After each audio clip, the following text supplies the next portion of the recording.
আসসালামু আলাইকুম, কেমন আছেন সবাই? বৃষ্টির দিনে বিরিয়ানি খেতে খুবই মজা লাগে। আজকে আমি বিফ বিরিয়ানি রেসিপি নিয়ে বিরিয়ানি লাভারদের সামনে হাজির হলাম। তো প্রথমে আমি একটি প্যানে তেল গরম করে নিয়েছি। এখন আমি এই আলুগুলোকে ভেজে নিব। ঢাকনা দিয়ে আমি কিছুক্ষণ রেখেছিলাম সেদ্ধ হওয়ার জন্য। এবার আমি লাল করে ভেজে নিচ্ছি। তো এ পর্যায়ে আলুগুলো উঠিয়ে আমি ওই তেলেই 1 কাপ পরিমাণ পেঁয়াজ কুচি দিয়ে পেঁয়াজ কুচি বেরেস্তা করে নিচ্ছি। তো পেঁয়াজ কুচি বেরেস্তা হয়ে গিয়েছে, এখন আমি এগুলো উঠিয়ে নিব এবং এই প্যানে আমি মাংসটা রান্না করে নিব। তো প্রথমে আমি এখানে দিয়ে দিচ্ছি রসুন বাটা, দিয়ে দিচ্ছি জিরা বাটা, দিয়ে দিচ্ছি আদা বাটা, এ পর্যায়ে দিয়ে দিচ্ছি গরম মশলা বাটা।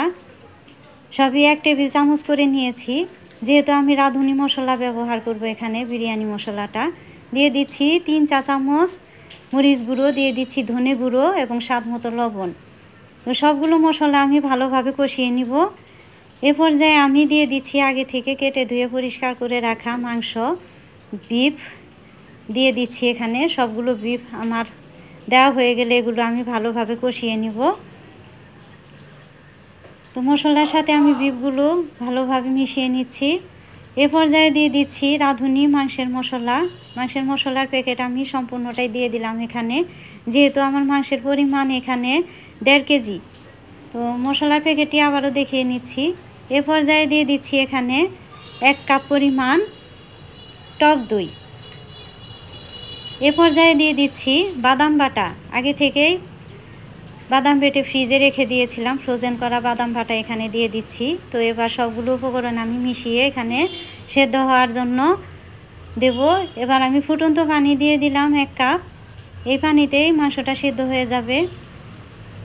তো মাংসটা আমি 1 ঘন্টা 20 মিনিট সেদ্ধ করে নেব।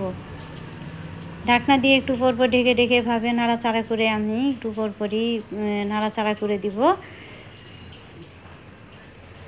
তো মাংসটা সেদ্ধ হয়ে আসছে, মোটামুটি ভালোই দেখতে লাগছে। এ পর্যায়ে আমি দিয়ে দিব আগে থেকে সেদ্ধ করে রাখা আলু, লাল করে ভেজে রাখা আলু।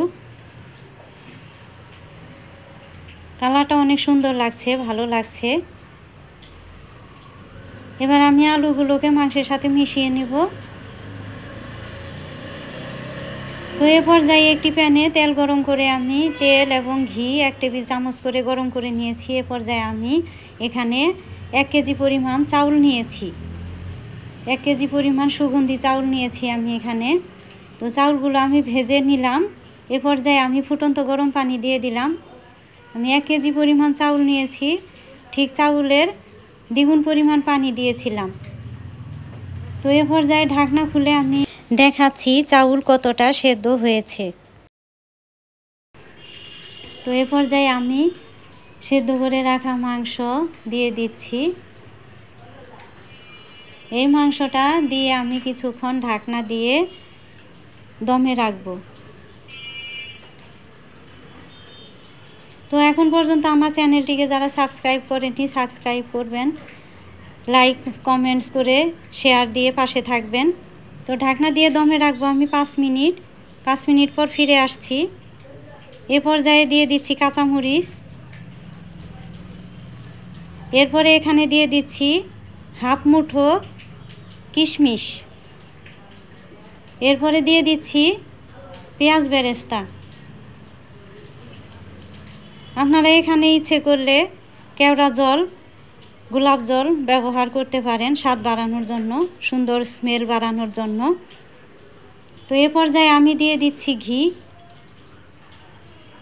2 চা চামচ ঘি দিয়ে দিলাম। এখন আমি নেড়েচেড়ে মাংসের সাথে চাউলগুলো মিশিয়ে নিব।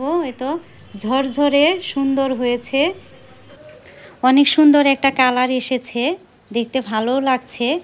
তো নেড়েচেড়ে চাউলের সাথে সবগুলো মাংস আমি মিশিয়ে নিব আস্তে আস্তে। এবং বিরিয়ানিটা পারফেক্ট হয়েছে দেখেই বোঝা যাচ্ছে। ঝরঝরে সুন্দর পোলাওয়ের সাথে মিশিয়ে নিচ্ছি। এই তো মেশানো হয়ে গিয়েছে। আপনারাও এভাবে আমার রেসিপি ফলো করে রান্না করে দেখতে পারেন। খুবই অল্প সময়ে অল্প কিছু উপকরণে পারফেক্ট বিফ বিরিয়ানি রান্না। তো এবার আমি সার্ভ করে দেখাচ্ছি একটা প্লেটে নিয়ে কতটা সুন্দর হয়েছে। দেখতেও যেমন সুন্দর হয়েছে, খেতেও অনেক মজাদার, অনেক সুন্দর হয়েছে, মজাদার এবং অনেক টেস্টি হয়েছে।